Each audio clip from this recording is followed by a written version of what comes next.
Épisode 71. Depuis qu'elle était partie sur les routes, Antigone gardait en elle la brûlante nostalgie de Thèbes. Elle pensait chaque jour à sa petite sœur et à ses deux frères restés dans la maison de leur oncle Créon. Sa terre et sa famille continuaient de vivre en elle, toujours, partout.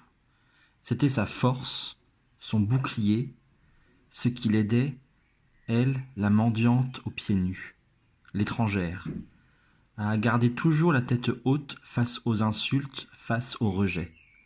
Antigone de Thèbes.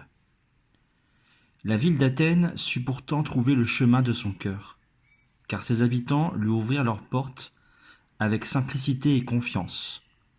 On ne la questionna point. On ne la suspecta point. On ne chercha pas à l'éloigner d'elle-même. On l'accueillit. Ici, celui qui vient d'ailleurs n'est pas un ennemi. Ainsi en avait voulu Thésée. La jeune fille aimait parcourir les collines de cette ville. Toujours vêtue d'une robe blanche, elle apparaissait au détour d'une rue, au coin d'un temple, puis elle disparaissait aussi vite. Ses chants aux sonorités étranges étaient désormais connus de tous. Elle regardait le soleil se coucher, puis regagnait le palais pour rester auprès de son père toute la nuit. Elle dormait peu.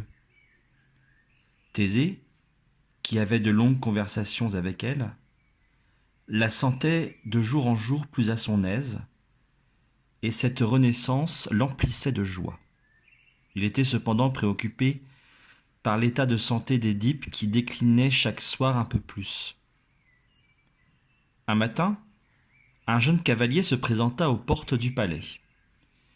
Fidèle à sa courtoisie habituelle, Thésée vint l'accueillir lui-même en bas de l'escalier. Le jeune homme sauta de son cheval. Son visage avait des traits réguliers d'une grande beauté, un front haut et dégagé, des cheveux bouclés et blonds. Il ôta la poussière de sa cape et salua Thésée. « Bonjour, roi d'Athènes, dit-il. Je suis Éthéocle, le fils d'Édipe. La rumeur est parvenue jusqu'à nous que mon père se serait réfugié auprès de toi.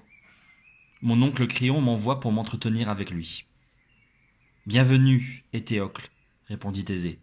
Ta sœur Antigone me parle sans cesse de toi. » Il n'eut pas le temps de finir sa phrase, Antigone venait de surgir. Poussant un cri de joie, elle s'était jetée au cou de son frère.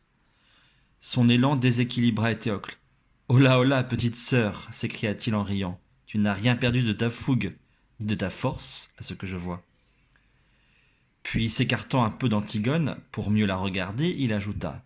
« Tu n'as guère grossi non plus, mais tu as embelli. » Thésée n'avait jamais vu une telle excitation dans les yeux d'Antigone. Jamais non plus il ne l'avait entendue parler autant.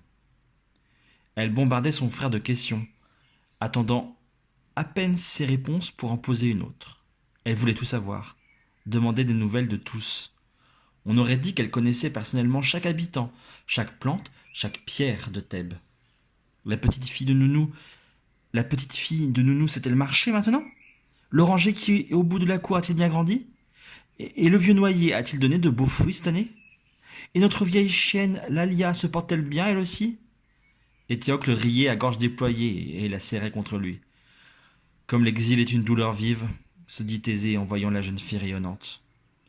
Il voulut s'éloigner pour laisser le frère et la sœur se retrouver, mais Éthéocle s'écarta doucement d'Antigone et retint Thésée. Serait-il possible de voir mon père maintenant? Me voici, dit alors une voix derrière eux.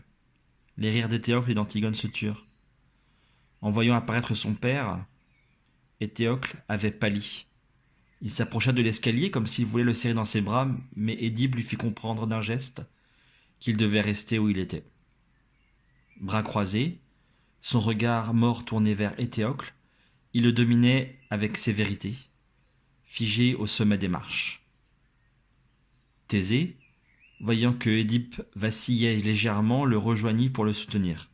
« Entrons, proposa-t-il, nous serons mieux à l'intérieur pour discuter. » Édipe refusa. « Je préfère entendre ce qu'il vient me dire du haut de cet escalier. » Éthéocle, mal à l'aise, s'était approché de son cheval et il jouait avec les rênes pour se donner une contenance.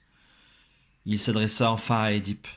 « Père, je suis heureux de te voir et de te trouver en bonne santé. Mon oncle Créon aussi sera heureux d'apprendre que tu te portes bien. C'est lui qui m'a envoyé pour te prier de revenir à Thèbes. Nous avons appris que tu avais été accueilli à Athènes et me voici pour venir te chercher et te ramener chez toi. » Édipe lui coupa brutalement la parole. « Ce n'est plus chez moi, je n'ai plus de chez moi, et tu n'es plus mon fils. Qu'as-tu fait lorsque je suis parti de Thèbes? M'as-tu soutenu? Non. Tu ne t'es pas préoccupé de moi, ni de mon destin, pendant toutes ces années. Tu n'as pas essayé de me retenir. C'est comme si j'étais mort pour toi. » Et Théocle chercha Antigone du regard, mais la jeune fille s'était raidie dès les premiers mots de son père. Elle gardait maintenant les yeux rivés au sol.